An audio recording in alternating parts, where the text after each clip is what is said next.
right, fantastic. Thank you all for being here. It's really great to see you all because we're not actually going to be talking about crypto and price volume action. So you know, all the hype people are probably out of the stage. Are you joining us? I was hoping for a chair, but I can stand. No, I'll stand. I didn't realize the chair was, yeah. Of course, I've been sitting down there. I'm just quiet. How could you miss it? Okay, fantastic. Look, let's get started. I think it's going to be an important panel because, you know, we've been, over the past decade, a lot of people on this stage have been, you know, trying to pioneer this industry forward. And there's always this kind of question, when is mass adoption going to happen? When are we actually going to be using blockchain technology and not just, let's say, funding it for people to use and subsidizing it, but when are we actually going to get to the real deal and not just the casino? So we only have 30 minutes and we have 5 panelists here, so it's going to be really, really speed. Maybe we just run through it very quickly. Just say your name, what your company does in 1 sentence, and then we get started. Thank you. My name's Jeremy Britton from Boston Trading. Basically, we make crypto investing or digital asset investing safer and simpler for everybody. We have a little hashtag that's IncFi. Everyone knows TradFi, everyone knows DeFi, but inclusive finance. So teaching men, women, children, all ages, all cultures. We started the world's first crypto mutual fund 10 years ago. Since then, we launched the world's first halal fund for the Muslim community, the world's first kosher fund for the Jewish community, and we also have Sanatana Dharma funds for the Buddhists and the Hindus and the Sikhs. So allowing anybody to invest safely and simply. That's what we do. Hi, everyone. I'm Clara Tao, founding officer of the Filecoin Foundation. For those that are not familiar, Filecoin is the world's largest decentralized storage network. We are also the earliest project in the space of DePIN, so decentralized physical infrastructure, where if you imagine today, crypto is used for a lot of payments. We really look at crypto for infrastructure use when we can take data centers from all around the world and create a network where people can store files in a decentralized and secure way. So super excited to be here. Great. Thanks for being here and amazing to be on this panel. My name is Sandro. I'm with the Cardano Foundation. Cardano, it's a so-called third generation public permissionless blockchain. And as our friends here, we are very much focused on the infrastructure stack. So it's not about hype and fun stuff, but it's how can we integrate blockchain in a way that it serves humanity, but also nation states and enterprises. So really try to move the world forward. And as yours, and I would love it to hear, focusing education, focusing on decentralized solution to make our world a bit better. We have seen this year and last year where the big cloud providers had some issues and certain industries stand still. It is a very important topic, and as you will hear over the course of today, it becomes more and more important with the rise of technology such as AI that you have a trusted infrastructure. Thank you, Sandro. Good afternoon, everyone. Kamil is my name, and I am the president of the board of the Hashkav Association. The Hashkav Association is the leading ecosystem development entity within Hedera ecosystem. Hedera itself is a layer 1 blockchain technology, or DLT, that represents the third generation platform, which combines decentralized aspects with enterprise grade governance. We are also known by the consortium that we have built over the years, which consists of up to 39 S&P 500 organizations, which includes Google, Boeing, Bank Nomura, DBS out of Singapore, and Standard Bank, which is the largest bank in Africa. A project that has been launched and initiated back in 2017 with the goal of filling the niche between, back at the time, public ledgers and private ledgers. So if you guys remember, back in 2016-17, we had 2 categories. We had Hyperledger and Corda for private and closed ecosystems, and we had, back at the time, Bitcoin and Ethereum, which is public and accessible for everyone. And then, as a decision of the leadership team back at the time and the co-founders, we decided to create a public but permissioned ledger, which resulted in Hedera Hashkav. Basically, we are combining the decentralization and transparency of Bitcoin and Ethereum, but at the same time, we address the needs of enterprises and highly regulated institutions that need some sort of governance behind the technology itself. So I'm pleased to be here today with you guys. Hello, I'm Anders Christiansen. For the last 3 years, I've been working on the Ethereum protocol in a company called Nethermind. I also do private consulting for blockchain, basically anything fintech. So yeah, I have you can say the technical. I also used to work for enterprises, so I have that angle as well. Great, fantastic. Thank you so much for giving the introductions. Let's kick things off. Maybe Clara, ladies first. You've been working on decentralized storage for quite some time. It's incredibly relevant when we see, some of the cloud operators out there, Google, Amazon, etc. We've seen last year, when there's a small little thing that breaks, it turns off the whole internet. The work that you've been doing is more and more relevant in today's society.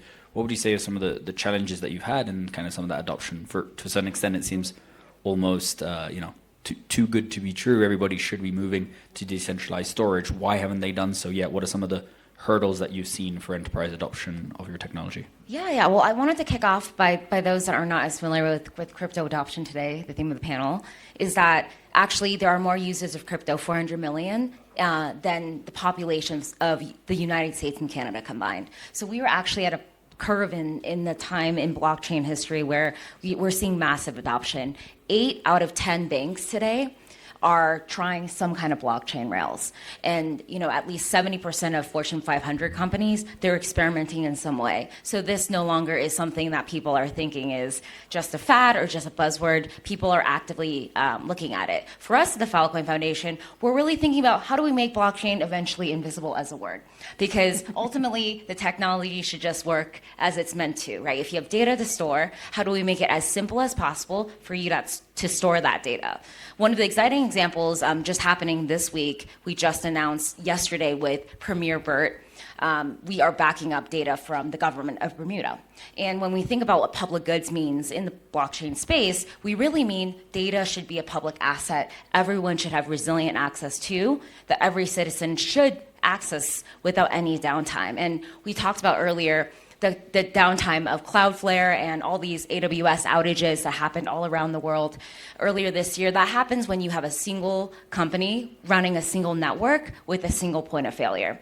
And for us, we really believe that knowledge and data and critical data as assets are more important than ever. And we're going to see more and more adoption of data. Every day, people can't live with more data. More businesses are running on data. When we think about autonomous vehicles or even robotics, that runs on terabytes of data each machine. People have to store that data somewhere. They also want to make sure that the data isn't necessarily mined and just belonging in the hands of monopoly. So over the last few years, we've been very much accelerating that. The challenge with anyone who's worked in enterprise, I spent a long time at companies like Microsoft between Ballmer and Satya's transition, where we know that enterprise just takes time for adoption. And that's why, it might seem slow in terms of Silicon Valley standards of where blockchain might be in that horizon. I've been in crypto since 2012, 2013, but this is considered pretty standard for the cloud industry for how long it takes to spin up data centers and to really build the right software layer for the usability that most people expect. So you can imagine today you can store stuff from large archival data sets. We've worked with Internet Archive. We've worked with institutions like MIT to back up their open courseware. We've also worked with lots of people who just want another Google Drive alternative where they really have privacy over their data. So in your opinion, just to double click on that, really in one sentence, do you believe it's just tenancy, just time, or are there other factors that are impeding that adoption? Because it's true, it feels like a lot of time has gone by. So do we just need more time, or do you think there are just a few elements that are lacking? I think there's in one sentence. Well, that's why people are here at Davos. It's not just time, it's also trust and relationships. Most enterprise is actually a relationship game as much as the technology is there. I think the technology is actually there. It's the trust and relationship part, which is why JP Morgan has security all around their building here, right? That active security. A lot of trust.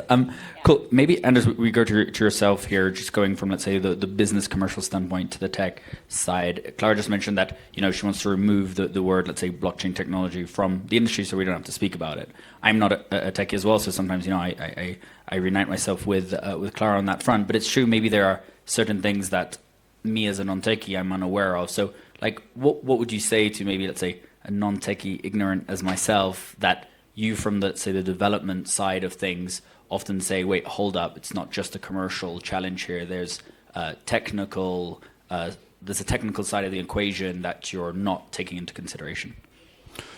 Right. Well, that's a challenge of pretty much every software. You don't want your end user to know that it's there, basically, right? And certainly blockchain, especially because it's so complicated compared to traditional software, making that user experience seem seamless, and you never ever have to deal with anything in regards to wallets or keys and all this stuff is quite complicated.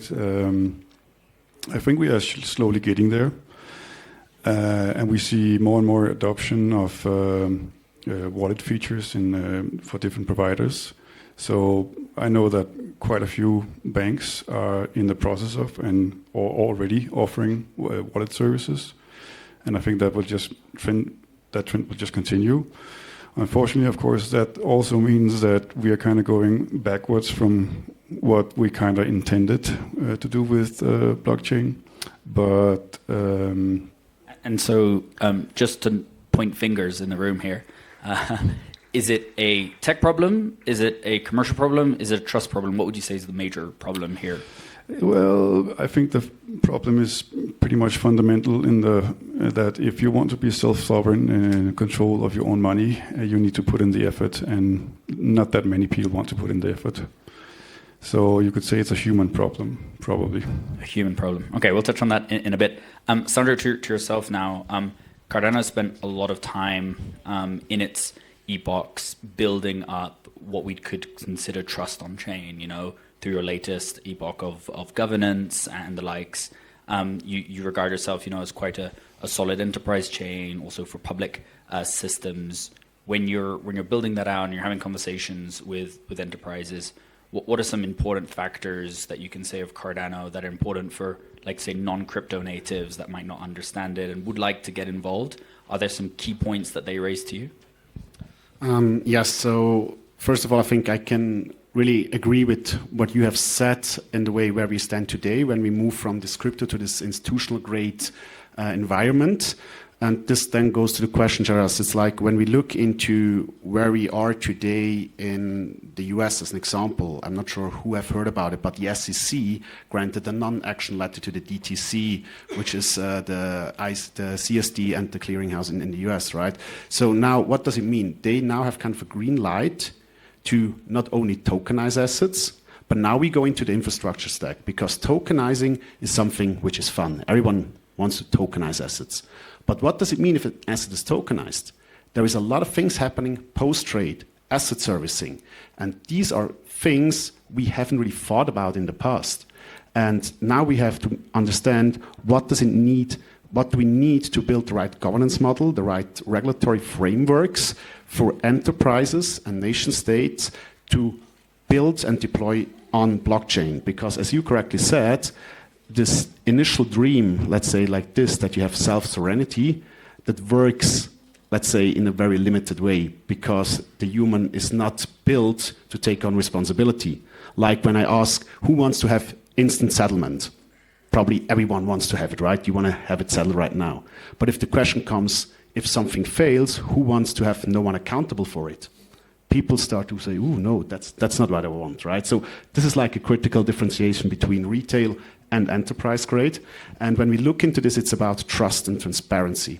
So an example from last week, what we did is, it's the first time in history where we did on-chain audit. So what we have something which is called Reef, which is a ledger on the blockchain, and we put our financial statement on our blockchain.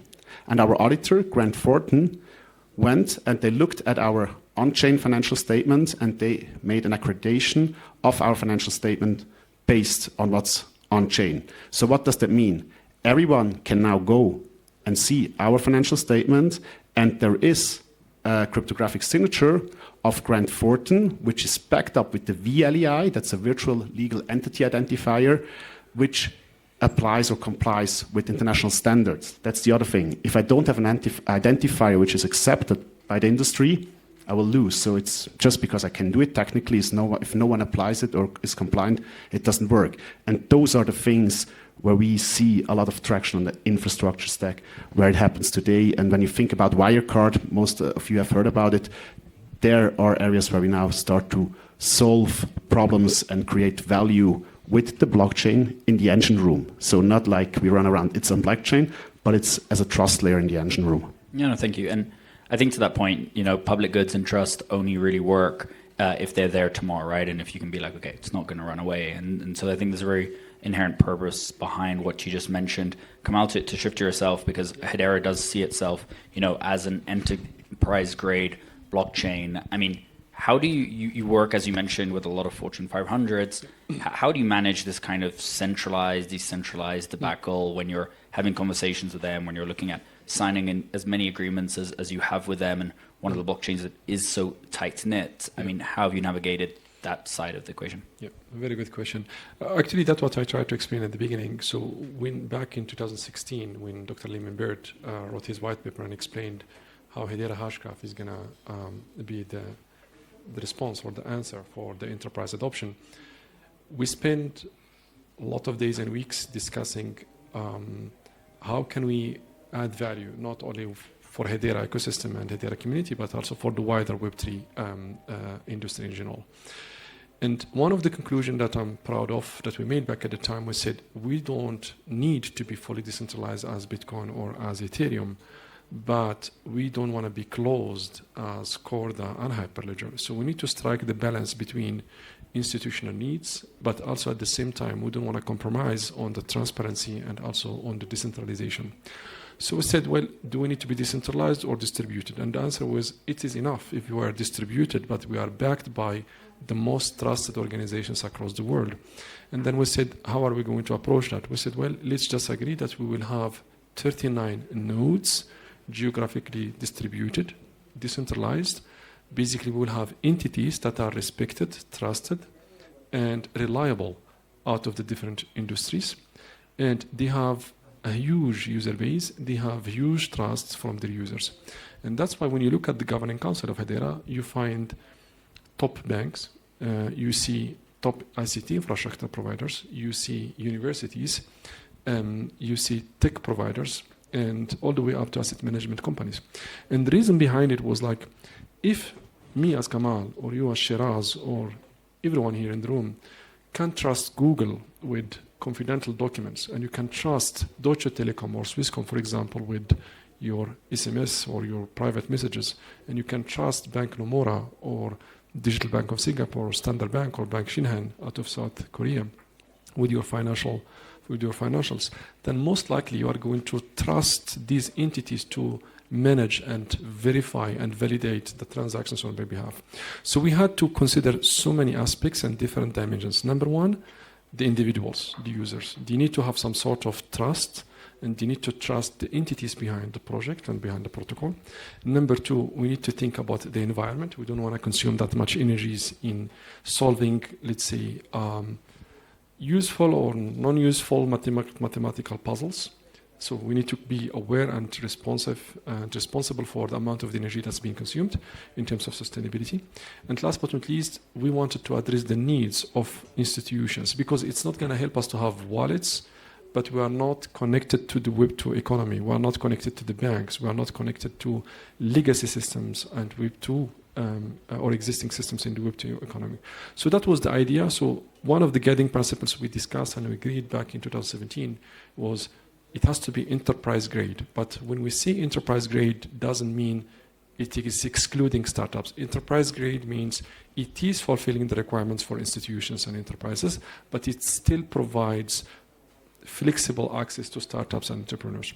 Number two, we said it has to be geographically distributed, and it has to reflect different industry members. We don't want to have a consortium of banks. We don't want to have a consortium of universities. We want to have a mix of different industries and representatives from these industries that are going to be rotating every now and then.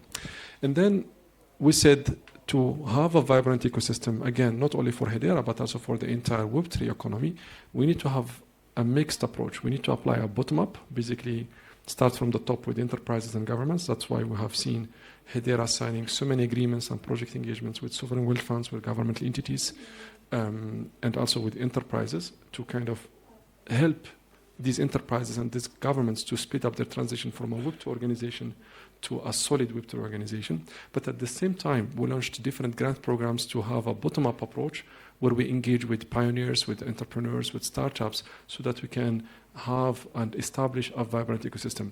Not only that, we went actually one step further and we started engaging with layer ones. And then we have really strong relationship with Filecoin. We have really strong relationship with Cardano. And we even, for example, have Chainlink as a council member within Hedera Hashgraph to represent, let's say, the Web3 economy. So with other words, in our philosophy, we will only win as a Web3 business if we bring institutions, with startups, with venture capital funds, with governments to work together towards one unified vision. Fantastic, and it sounds like a real, let's say, ecosystem struggle, but also kind of roping together, also through some other activities that you're involved in as well with TrustSquare and the Trust Circle initiatives. Jeremy, I had a few questions for you, but I'm kind of going to go off script a bit, and because let's say you're not necessarily part of this protocol kind of narrative in a way, but you've been involved in the industry for some time, as you mentioned. You've done a lot on the financial side of the industry. I mean, are you going to call bullshit on anything that they're saying? I mean, no offense, but like, what do you have to say? Give your, let's say, perspective around that, because of course, their protocols, they're of course going to say what they have to say. Does the outer world really care about what they're talking about, or from a financial perspective, is it different? Well, I'm not going to call bullshit on any of these guys because we invest in all of them. We bought some of these projects. We bought Solana, I think, for about 18 cents. We bought Bitcoin when it was a couple of $100. We do our research because all of our guys are from stock backgrounds. Research into the companies, we research into the founders, we really look at what they've done, what projects they've worked on before they even got into blockchain, what successes they've had. Because when you talk to people who are investing into mutual funds, which is 95% of the world invest in stocks through mutual funds, not directly. They do it through the big houses, which is why JP Morgan and BlackRock and Vanguard are so big, is because most people don't want to do it themselves, they're too busy, they've got lives. So people trust us to do the research, we look at them, we find out which are going to be the long haul guys who are still going to be here in 10 years' time. We don't buy any meme coins. We don't buy any of that rubbish. Mass adoption is not going to come because somebody made $1 million on Melania coin and then lost 99% of it. That's not going to attract people in the industry. That's casino. That's lottery. There's no longevity in that. Mass adoption will come through trust, as you said. It'll come through sustainability, reliability, and full transparency. So you've put literally, you put your underwear on the blockchain. You're showing people everything. If you go onto our website right now, you'll see exactly what we're holding, what coins we're invested into. So you'll see Filecoin is there. And if you check it in 2 hours' time, it'll change. Now, anybody who's investing in stock mutual funds, you contact them and ask them, what are you investing into? They won't tell you, it's intellectual property, we can't tell you, trade secret. Bullshit. Like, how can we trust you if we don't know where our money is? So we believe in radical transparency. Everything's fully open, fully all the time, because what's going to get your mum in? As you said before, people use the internet without even knowing it's the internet. I was born in the olden days. There's like 4 people in the room who've used dial-up internet. I can see you. But now you pull out your phone, you call an Uber, you get an Airbnb. You don't realise you're using the internet. You're just using the technology to get a date or get a whatever you like. And I think the blockchain is the same thing. I was in Byron Bay the other day. Byron Bay, there's a Mexican restaurant that's got Visa, MasterCard, Bitcoin Lightning. And I'm like, oh my God, I'm going to get a taco and pay for it on Bitcoin Lightning. And if anybody hasn't used it, it takes a millisecond. It's faster than Visa. I don't know whether the taco guy is reporting that. I don't know whether he's paying taxes. I don't care. I just knew I could use Bitcoin Lightning in a millisecond and I can transfer funds, and it's fully settled because Visa and MasterCard, you don't realise, 6 months later the person can go, I didn't like that taco. And the vendor has to give the money back. You imagine you're in business, you don't know what your cash flow is for another 6 months. But blockchain is one of those things where mass adoption will come through trust. And when your auntie can use it, when your dumbest cousin can use it, that's when we're going to have mass adoption. That's when the S-curve's up. That's when the price goes up because everybody can buy regardless of their intellectual level, which country they're in, what technology they're using.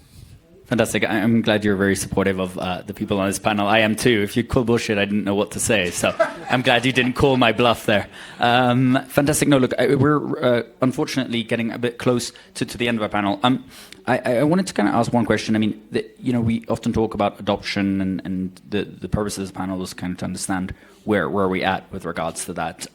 What is one thing, in your opinion, that we should stop calling adoption? I mean, you mentioned it, Clara. It's like, oh, maybe we should stop talking less about the tech. Is there something that you see today that a lot of people are very proud of? For example, we used to talk a lot about transaction speed of a blockchain. We don't hear that. It's not so relevant anymore. Are there other things that you believe in the industry that are impeding on our ability to grow, and that we should stop calling adoption today? So, kind of question to the panel. I don't know if anyone.